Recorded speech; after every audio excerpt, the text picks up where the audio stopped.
Have you ever wondered why you keep losing fights in Idle Mafia, even though your firepower is through the roof? It's because firepower alone isn't enough to win. There's a hidden strategy most players overlook, and today I'm going to show you exactly what it is.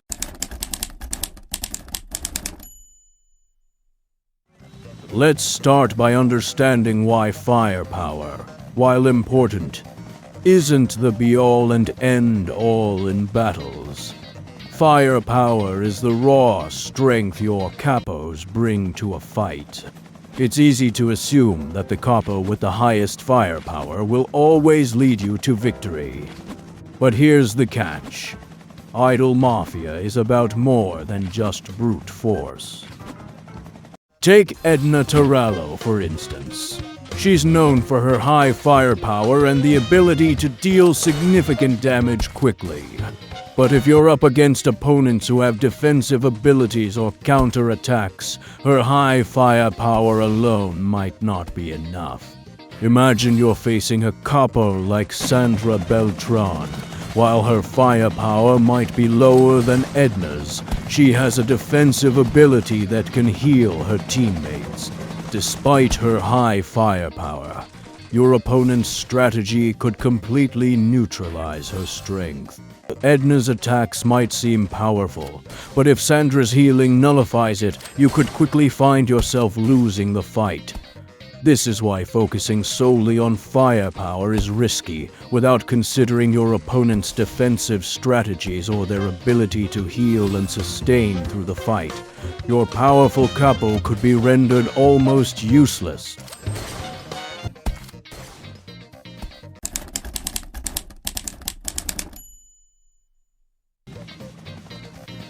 Now, let's talk about something that often goes under the radar. Synergy between your capos. Synergy is all about how well your capos work together. Some capos might have lower firepower, but provide crucial buffs to the team, like boosting defense or healing allies during the fight. Take Vincent Russo, for instance. His firepower might not be the highest, but his ability to heal other capos mid-fight can turn a losing battle into a victory. Same goes for Omega Zero, who can even revive a dead teammate. Most of the times, the capo with lower firepower but better synergy with your team can be more valuable than the one with the highest firepower. By focusing on healing and revival, you ensure that your team can endure and outlast even the most formidable opponents, proving that synergy and strategy often trump raw power.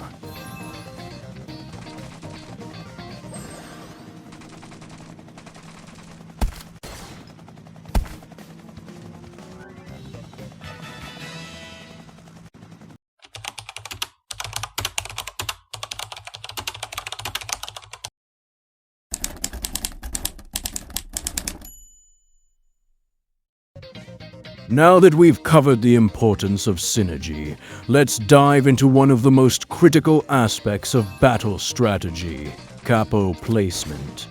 Where you position your capos on the battlefield can make all the difference between winning and losing a fight.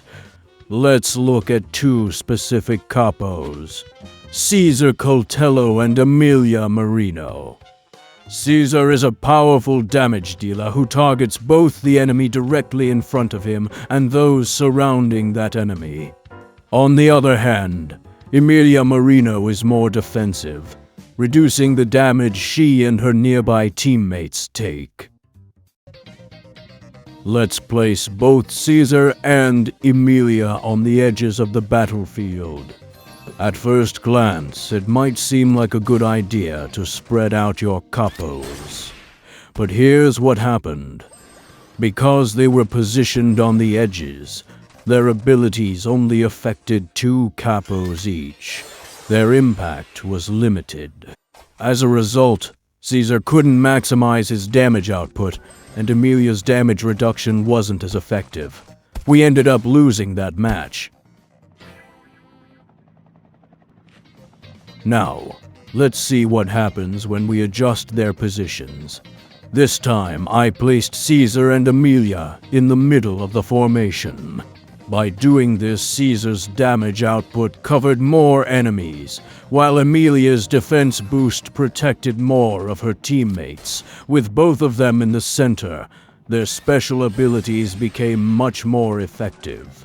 Caesar was able to hit multiple enemies, softening up the opposition, while Amelia's protective aura covered more of our team, reducing incoming damage significantly.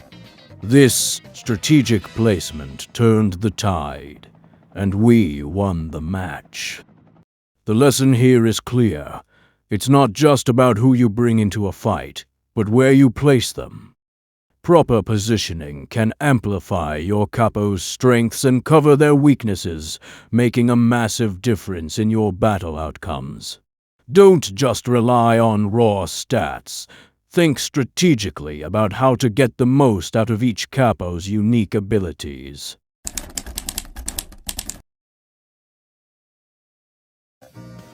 Now, let's put these concepts into practice with a real gameplay example. In this battle, I've deliberately chosen a team that balances firepower, synergy, and strategic placement. We're up against an opponent with higher overall firepower, but watch closely how we can turn the tide with smart tactics. As the fight begins, you'll notice Edna Tarallo taking the front lines. Her ability to boost defense right at the start is crucial. It helps absorb the initial wave of attacks, reducing the damage my team takes early on. This gives us the breathing room to set up our strategy without being overwhelmed. As the battle progresses, you'll see Vincent Russo's unique healing ability come into play. Once his health drops below 50, he automatically heals the entire team. This healing not only extends the survival of our damage dealers, but also buys us crucial time to counterattack. Watch how. Even when the enemy seems to have the upper hand, this mid-fight heal helps us regain momentum. Another key element here is placement. Edna is positioned in the center, maximizing her impact. Edna's defense boost reaches the widest possible area. This placement ensures that her abilities benefits most possible teammates. Despite the opponent's higher firepower, our team's strategy pays off. Edna's defense boost and Vincent's healing allow us to withstand their strongest attacks and outlast them in a drawn-out fight. Notice how, even when things look tough, the combination of healing and defense keeps our team in the game and leads us to victory. This example clearly shows that with the right strategy and Capo Synergy, you can overcome opponents who rely solely on firepower. It's not always about having the biggest numbers. It's about using your team's strengths effectively to outsmart and outlast your opponents. So, as you can see, firepower is just one piece of the puzzle in Idle Mafia. Chapter 1 taught us that while firepower is important, it's not the only factor that determines success in battles. Knowing when and how to use your Capo's special abilities can often be the game changer. Chapter 2 showed us the importance of building a team with Capos whose abilities complement each other, creating a synergy that can overcome even the toughest opponents. And Chapter 3 highlighted how crucial it is to position your Capos effectively on the battlefield to maximize their impact and cover their weaknesses. So, by focusing on synergy, strategic placement, and knowing your Capo's abilities, you can take your gameplay to the next level. If you found these tips helpful, make sure to give this video a thumbs up and subscribe for more Idle Mafia strategies. Also, check out my other video where I dive deeper into winning tactics and building the ultimate Mafia empire. Thanks for watching. and I'll see you in the next one.